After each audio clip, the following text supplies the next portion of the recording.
I let her walk beside me anyway. I have thought about that decision every day since. I did not remove Renee as my maid of honor. I know. I know. I have had this argument with myself 100 times since. I have had it with my therapist.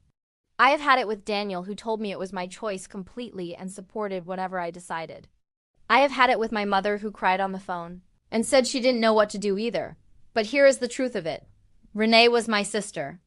She was 14 months older than me. She had been in every significant moment of my life. And I was 28 years old, standing at the threshold of one of the most important days of my life, and I could not bring myself to cut her out of the photograph. I was wrong. I know I was wrong. But I was also human. I did remove her from any remaining planning responsibilities.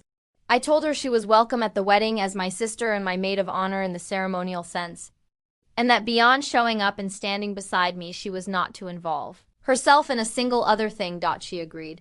She was quiet and subdued in the weeks before the wedding in a way that felt like remorse.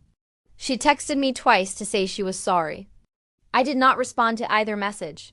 The wedding morning started beautifully. Getting ready with the bridesmaids, my mom doing my veil, the flowers arriving exactly right. For a few hours it was everything I had imagined. Renee was present but contained. She helped when asked. She did not insert herself. I thought cautiously that we might get through the day. We did not get through the day. During the cocktail hour, while Daniel and I were taking photos, Renee found Marcus. I did not see what happened. I heard about it in fragments from 3 different people over the course of the evening. She had told him she still had feelings for him. At my wedding cocktail hour, Marcus, to his enormous credit, had excused himself immediately and found Daniel to tell him what had just happened so that Daniel heard it from him and not as gossip. Daniel found me between the cocktail hour and the reception. He told me quietly, with his hands on my face, looking at me the way he always does when he needs me to hear something. Clearly, I stood in my wedding dress in a side corridor of the venue, and I felt something I had not expected to feel on my wedding day. Pity, not rage, not devastation.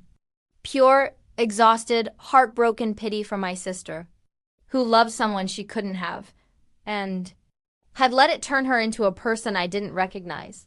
I went into that reception, and I danced and I laughed, and I married the man I loved, Renee. Sat at the head table and smiled for the photos and left. Before the dancing started. Part 5 dropping tomorrow.